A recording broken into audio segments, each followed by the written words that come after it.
Welcome, everyone, to Northwest Digital News and this Real Estate Savvy segment with Susan Wood. I'm Kevin Hunter, Kyle Torgerson across the way, and of course, the star of our show, Susan Wood. Hi.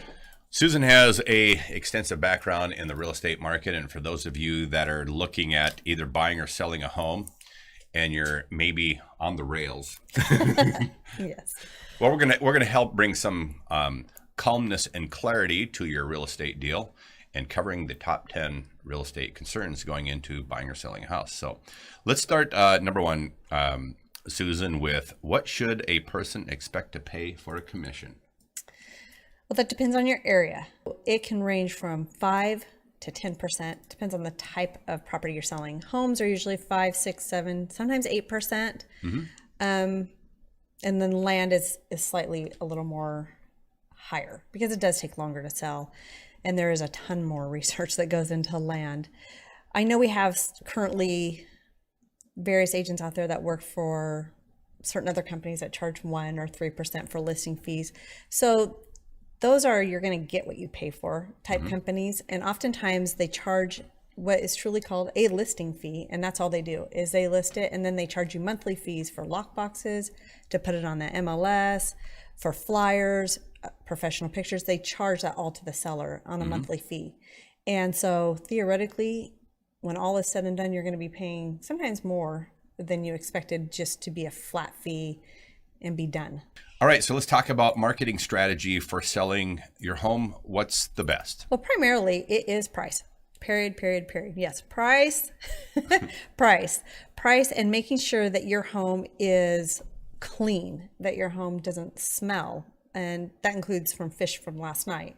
So always being aware of how your house smells, how it looks, if it's presentable. Keep in mind, when you're looking at your home, if you can look at it from a buyer's perspective, what about it would you intrigue you to buy it? So have the home in shape, ready to view. And if you're going to cook anything, make chocolate chip cookies. Amen. Or bread. Or bread. Or That's bread. true. Yeah. You notice the grocery stores do that. So good advice for selling your house. Yes. So how should you prepare your home for sale? That's kind of the things that you mentioned declutter already as one of them. Declutter, depersonalize, and not completely, especially since we're coming on the holiday season, it's going to be a little hard to depersonalize. We all are set up for Halloween, possibly, Thanksgiving's What about repairs and things like that? Oh gosh, yes.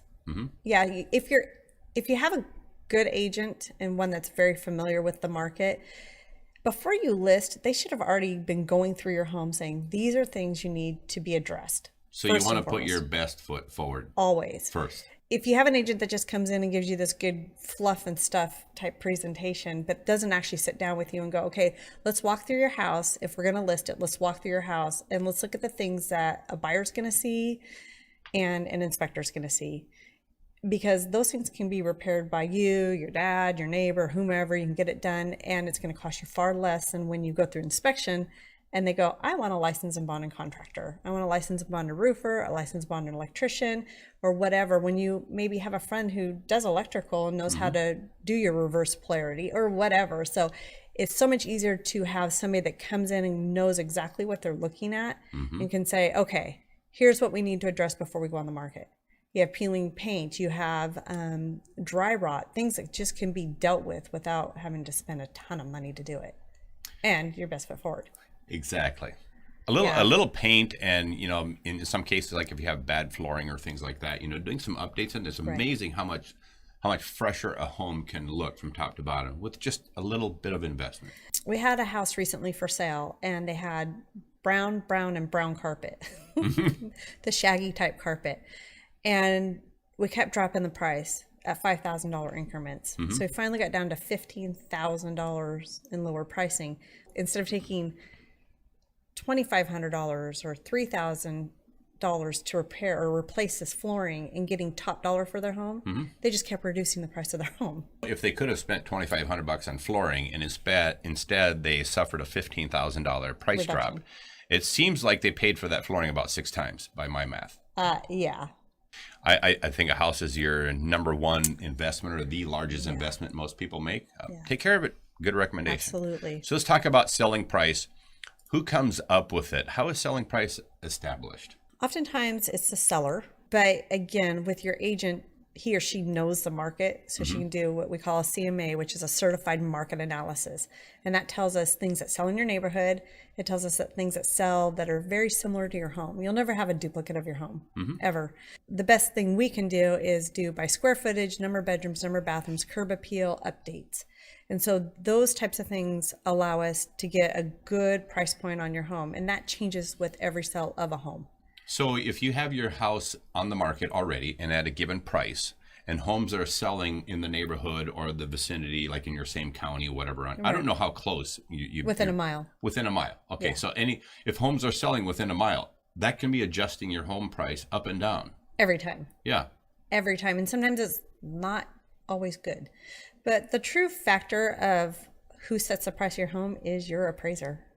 It's never good to have a pre-appraisal because we're asked that often. Should I get my house appraised? No. Because every appraiser is different and every appraiser is going to find a different price point. Some give more value to bedrooms, some give more value to bathrooms, some give more value to land. It just depends upon your appraiser. And your appraisal is only good for 30 days. And they will never take a seller's appraisal and say, yep, that's appraisal. They don't do that. It just doesn't happen. So you're wasting the $800 to $1,000 it costs you for an appraisal to really appraise the price of the home because it doesn't matter. So let's talk about, you got the price established. Is the price negotiable? And if so, how does somebody go through that process of negotiating house price? Everything's negotiable. Your agent should be sitting down going, well, let's look at the market. Is it a seller's market or a buyer's market? If it's a seller's market, the price can be negotiable to an extent. If it's a seller's market and everything is flying off the market at this price, you do have the ability to negotiate, but you better be willing to forego an inspection or something that's going to make them waver. You just have to, again, put your best foot forward as a buyer. If it's a buyer's market, then it's really negotiable because that brings a whole nother level of contention of whether or not a price of a home, you can go in and say, well, I see that the house, when we did a CMA, the houses around you only sold for XYZ. Why are you asking XYZ? And if they can't give you a good reason, they're more than likely going to come down to the price of the home. It's always good to also have what we call a love letter. If you really, really, really love the home and you go to the seller and you say, this is why we want the home. And oftentimes, especially in a seller's market, if it's somebody who's really raised their children, grandchildren, or whatever in those homes, you're going to pull up their heartstrings. And they want somebody to love their house like they love their house. You know, people really do like to hear what you're and planning be on honest, doing with it. Yeah. You know, and sometimes we have homes where they're estate homes that parents or family members lived in. And the last thing you want to hear as somebody who has an estate home is, oh, I hate the carpet, or oh, I hate the wallpaper, or I'm going to tear it down. You know, that's not what they want to hear. Okay, let's talk about homes that have a listing on them that says either owner will carry or seller will carry. What does it mean? Better known as an owner carry contract. Typically what that means is that the seller is willing to carry the contract as they are the bank. So it's typically a % higher. Is that similar to like contract for deed, or is that one and the same? Or yeah, they're basically one and the same. So the seller will generally want 20% down on their home, land, or whatever they're doing with it. And they will amortize that over 30 years, but want a balloon payment in 5 or 10 years. And that's basically you refinancing it. If it's land, it's obviously you putting a home on it or whatever you're doing with that land. And then you're doing a construction loan or the like. So it's refinancing that land. If it's a house, no owner generally wants to carry a 30-year note on something, but they're acting as the bank. So if it's a balloon payment in 5 or 10 years, we'll just talk 5 and it's $200,000. That's going to give the seller approximately $17,000 more than they were asking for their home because they're carrying the note. They have risk to that, so that's why the other side of that is it's kind of a helter-skelter type of thing, because the risks are, what if you have somebody that is not going to love your home and maybe terrorize your home? They're going to get the house back and it's not going to be in the best of shape. I actually bought a house contract for a piece of property in a house contract for deed once, and I did a 3-year with a balloon at the end. And the reason I was shooting for a shorter term is I was going after and making improvements to this property pretty aggressively. So part of what I put in the contract was that as I could improve the property. Right. And so the first thing I did was tear the old house down that was on it, which immediately improved the value of the property. Because when you have a condemned house on a piece of property, it devalues what the Right. acreage is actually worth. And so the first thing I did was tear the house down, which obviously the holder, the owner of the property was very happy with that. And then immediately put in a foundation, framed up a new home, had it all done. And so in less than 12 months, I brought somebody else in and just completely refinanced the thing. But that was my plan from the very beginning. Right. And that's an amazing, because a lot of people get worried about that. But since it was a condemned home, it only makes sense. You'd be happy because Right. it's on your dime to get rid of everything. Exactly. So, but with standard owner carry contracts, their 20% that they're asking down is really putting a little bit of pocket money in their own pocket, as well as being able to pay their closing fees, which again, we go back to is going to be anywhere from 8 to 10%. So that allows them a little bit of comfort as well as pay off their own closing fees. So beyond owner finance, which you're saying there aren't too many of those available No, anymore. not right now. So what types of loans would people, what's out there as far as home loans? There are 32 different kinds of home loans. Wow. I wish I could say I can name them What all are the off. common ones that people could expect to interface with? Conventional, FHA, VA, and USDA, not talking stake, USDA. For a USDA property, they have to be located in a USDA eligibility area. And so it's very easy to find. Just go to the Google USDA eligibility search and you go in, you type the address and it'll tell you if it's USDA. Now, I have a question really quickly on, I hate to interrupt you, but I have No, a you're question on VA type loans. Sure. Are those good to work with or difficult to work? What's your thought? I don't mind VA loans. VA loans are amazing for people that are I've veterans. heard a mixed can on it. That's why I asked.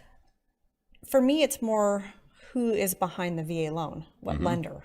So you can have an amazing lender and do VA and it's easy. Or you could have the same type of VA loan and have a not amazing lender and it's a can of worms that are opening up left and right and you're just like, oh my gosh, can I get out of this somehow? So VAs are very good to work with. They're the best product out there, especially for veterans, obviously. Sure.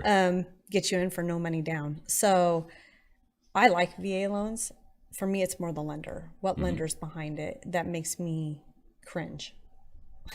I know there's a few, Yes. and I won't bother mentioning them, but I know there are a few that are concerns involved with. Let's talk about the purchase process a little bit. So let's assume that the person has gotten their finances all taken care of.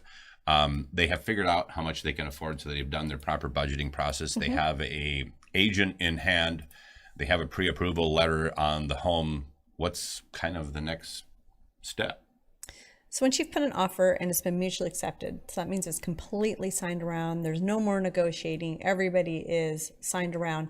So you don't ever have a completely mutual acceptance as long as you're negotiating price. I mean, pretty much the whole process.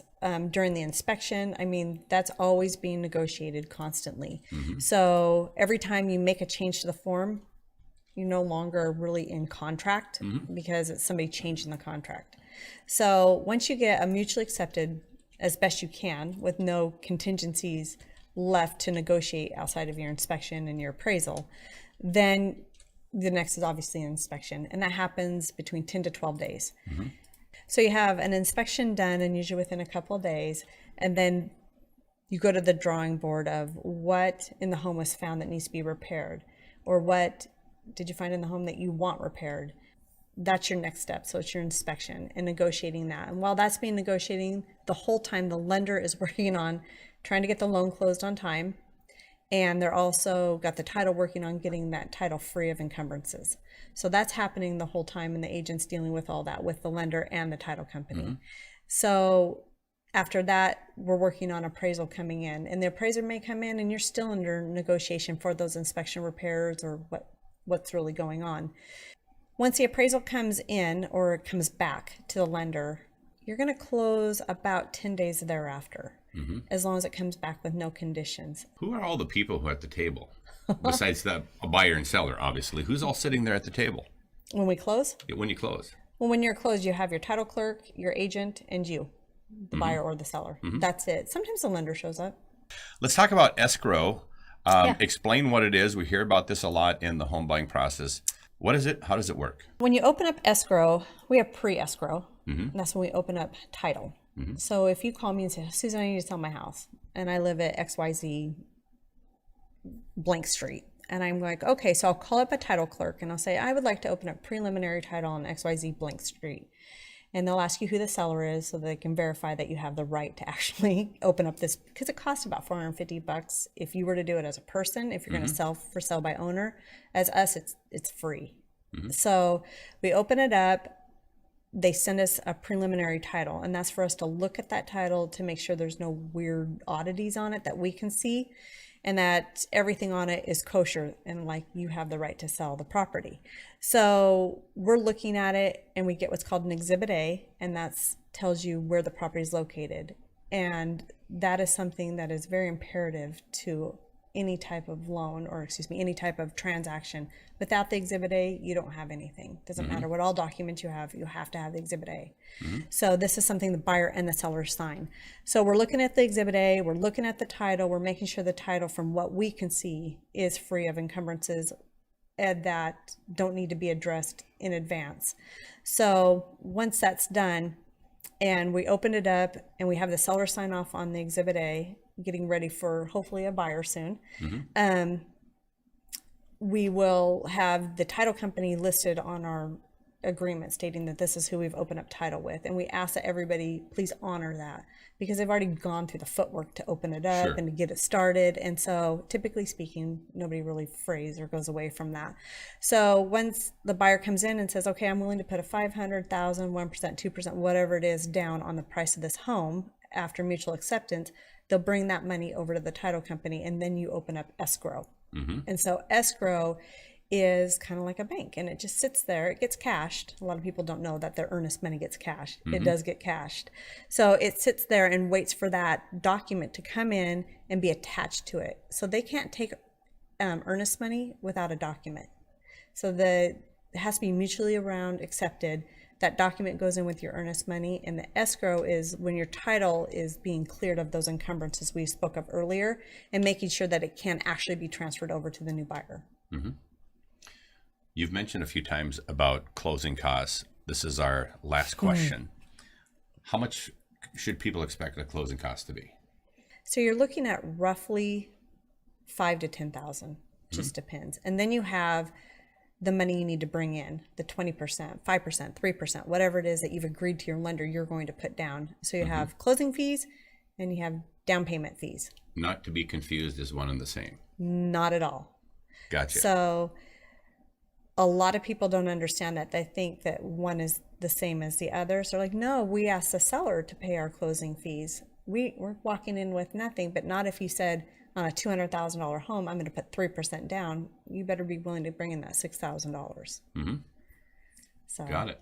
And as a seller, again, that depends upon the price of the home, how much the taxes are, and what your excise tax. So in Cowlitz County, it's 1.53. In Clark, it's 1.83. So really check with your county, because that tells you what your excise tax, and it's usually a few $1,000s. It's not a small little amount. So I usually say try to count on at least 10%, and then your real estate fees are also added into there. So whatever your real estate fees are, so if they're 5%, you're going to be about 8%. So somebody could contact a local title company or whatever to find out what that excise Oh, tax absolutely. is. Yeah. All the thing they need to know is, okay, I'm planning on putting my house on the market for 400,000, 500, whatever it is. And they can only do a 30-day projection. So thinking you're in a contract for 30 days. So they'll expect it to close on a certain date. So today is October 17th. So November 17th, they'll take your taxes if they haven't been paid, and they're going to divvy them up accordingly.